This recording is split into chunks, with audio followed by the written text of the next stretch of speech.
नमस्कार विद्यार्थियों। हिंदी साहित्य की आज की कक्षा में हम ढोला मारूरा दोहा इस सुंदर प्रेम गाथा के कुछ पदों की व्याख्या करेंगे।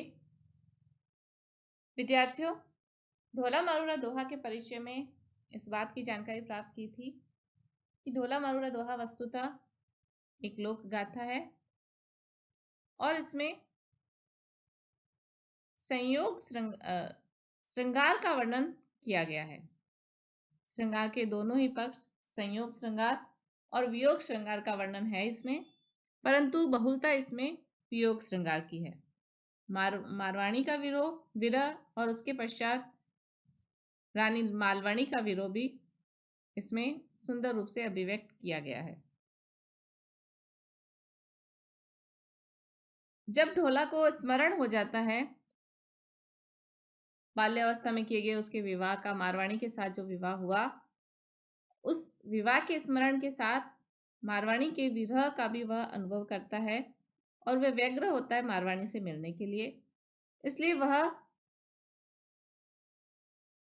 जाना चाहता है मारवाणी को लेने के लिए, पुगल जाना चाहता है। जो उसकी पत्नी है मालवाणी, मालवा की राजकुमारी मालवाणी, जो ढोला की वर्तमान पत्नी है, वह उसे रोकती है और वह ढोला को 1 वर्ष तक रोकने में सफल भी होती है। ढोला के समक्ष विकट समस्या है कि वह मालवाणी को छोड़कर किस प्रकार से प्रस्थान करे, क्योंकि ढोला मालवाणी से भी सच्चा प्रेम करता है। प्रेम की इस संकट अवस्था में ढोला मध्यम मार्ग निकालकर अपना कार्य सिद्ध करना चाहता है और वह चतुरता पूर्वक मालवाणी को बहाने से ललचाकर यात्रा करने की अनुमति प्राप्त करना चाहता है। मालवाणी भी उसे रोकती है, 1 वर्ष तक वैसा करने में सफल रहती है, परंतु अंत में 1 वर्ष के पश्चात ढोला मारवाणी को लेने के लिए, उसे मिलने के लिए प्रस्थान करता है। उस समय मालवाणी की जो अवस्था होती है उसका वर्णन कवि ने इस लोकगीत में सुंदर रूप से किया है। मालवाणी का जो प्रेम है वह भी ढोला के प्रति एक सुंदर प्रेम का उदाहरण कहा जा सकता है और ढोला के बिना उसकी जो स्थिति होती है वह बहुत ही वेदना में जड़ और दुखदायक बन जाती है। इन्हीं पदों का जो मालवाणी विलाप के अंतर्गत कवि ने संकलन किया है, उनमें सबसे पहले हम लेते हैं। धावऊ धावऊ हे सखी, दो दावणी को लाज, साहिब मेहा को चालियऊ, जय को राखी आज।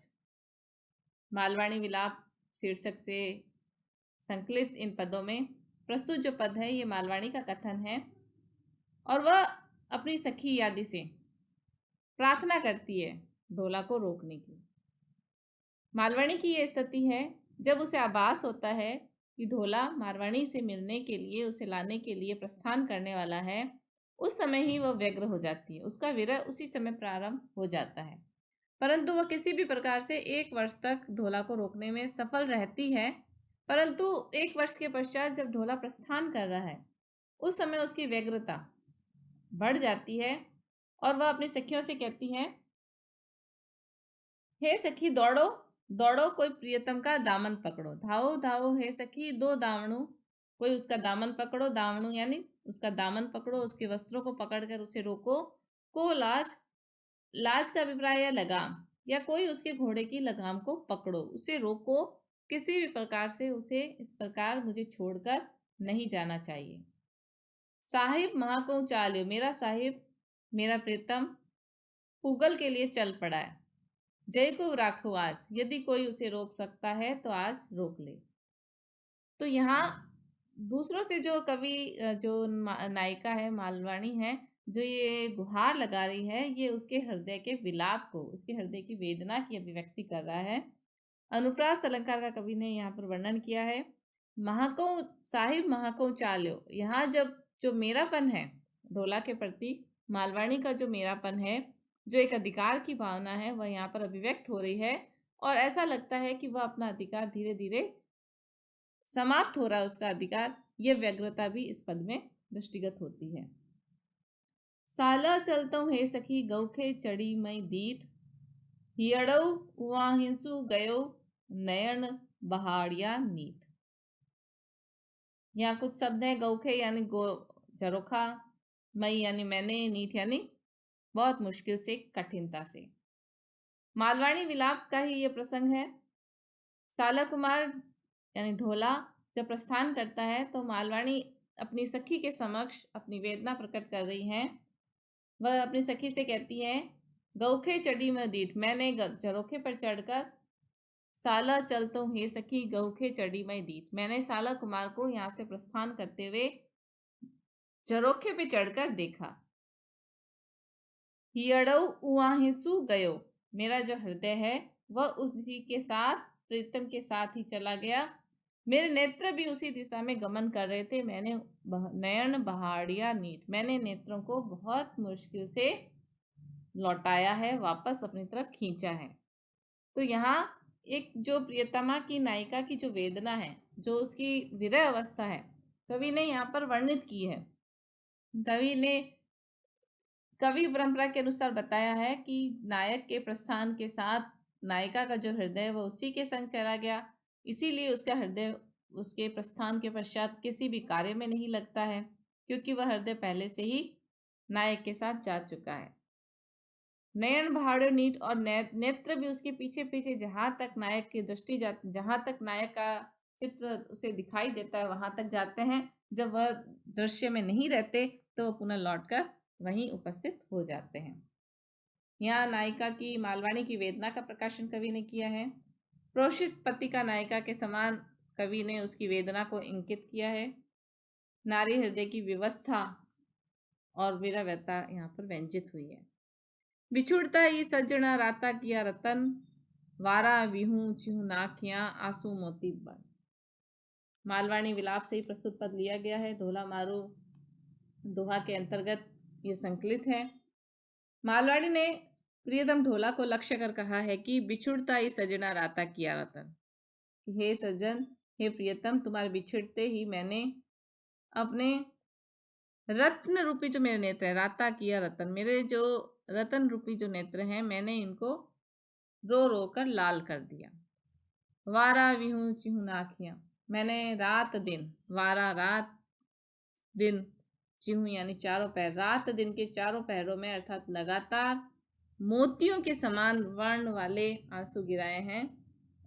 कहने का अभिप्राय है कि प्रियतम के बिछुड़ने से रात्रि और दिवस जो मालवाणी है वह रो रही है, और इससे रोते रोते उसकी जो नेत्र हैं वह लाल कर लिए हैं, और जो उसके जो आंसू हैं वो मोती के जैसे आंसू हैं, वह उस रात दिन उन्हें बहाती रहती है।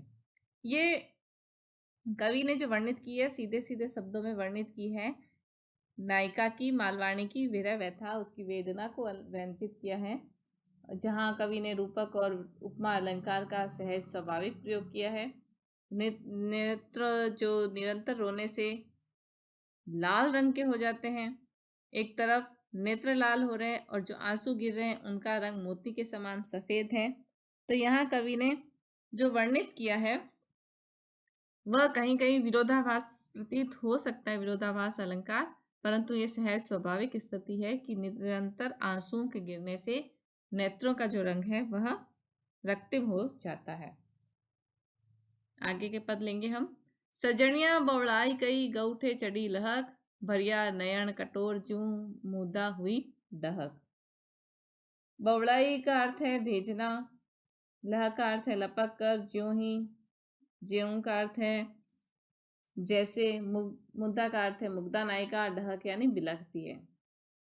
मालवाणी विलाप में संकलित इस पद में मालवाणी अपनी सखी से कहती है, प्रियतम ढोला को भेजकर, सजनिया बवड़ाई गई, बवड़ाई यानी भेजकर, उसे प्रस्थान करके, उसे विदा करके मैं जल्दी से गौखे चढ़ी लहक, मैं जल्दी से झरोखे के ऊपर चढ़ी, अर्थात प्रियतम को देखने के लिए मैं जल्दी से चढ़ी।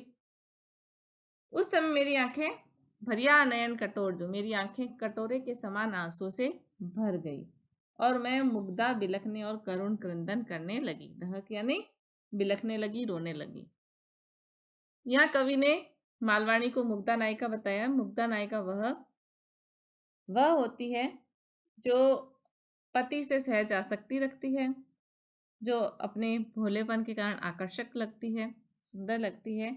ऐसी ही मालवाणी नायिका कवि ने व्यंजित की है, जो जल्दी से अपने भोलेपन के कारण प्रीतम को एक तरफ खुद ही भेज रही है और खुद ही फिर उन आंखों में आंसू भरकर प्रियतम को देख रही है रोते हुए। हरि रे जीव नीलस तू निक्स्यो जात न तोही, प्रिय विछुड़त निक्स्यो नहीं, रह्यो लजावण मोही। मालवाणी माल ढोला से बिछुड़ने के बाद अपने प्राणों को कोस रही है। वह चाहती है कि उसका जीवन प्रियतम के बिना शेष न रहे। अभी उसके प्राण निकल जाते तो वह इस विरह को सहन करने के लिए प्रस्तुत ही न रह पाती। तो इसलिए वह अपने जीव को, अपने प्राण को कोसते हुए कहती है कि तू बड़ा निर्लज है। तुझे इस बात की लज्जा नहीं आई कि जब निक्स्यो जात न तो तुझे मेरे शरीर से निष्कासन भी नहीं होता, तू मेरे शरीर से निकलता भी नहीं है, तुझे लाज भी नहीं है।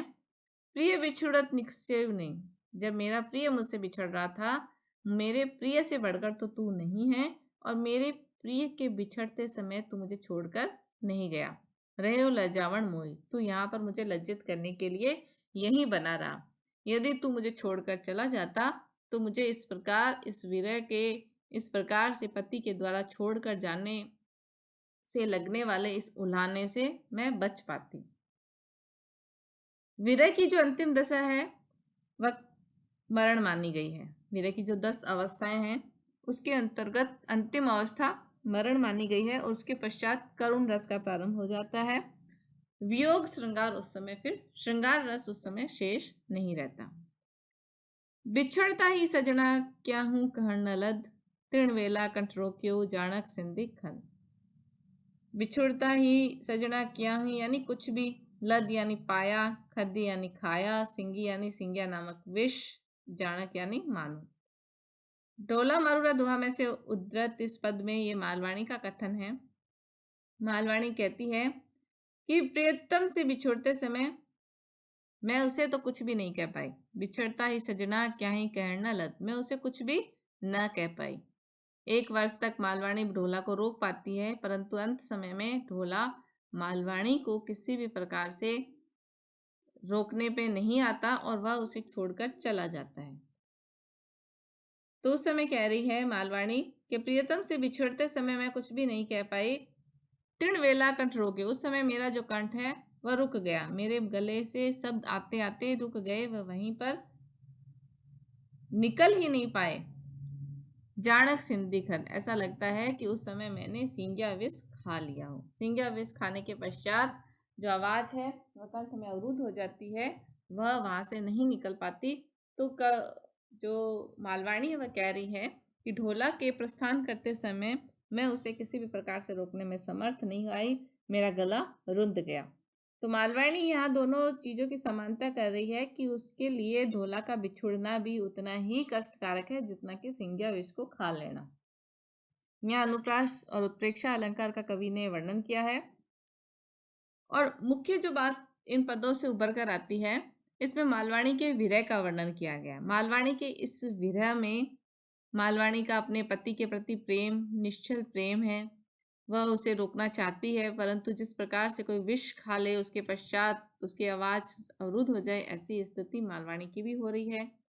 मालवाणी अनेक स्थानों पर अपने प्रियतम को मेरा साहेब, मेरा प्रिय ऐसे कहकर एक प्रकार का जो अपनत्व और अधिकार की भावना है वह ढोला पर अनुभव करती है, वह यहाँ अभिव्यक्त हुई है।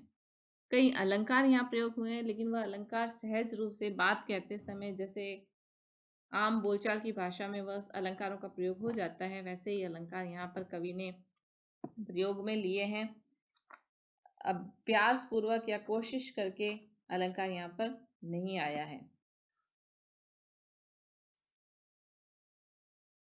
नायक ढोला और नायिका मारवाणी का जो प्रेम है वह ढोला मारू में प्रमुखता से इंगित है, परंतु मालवाणी के इन पदों से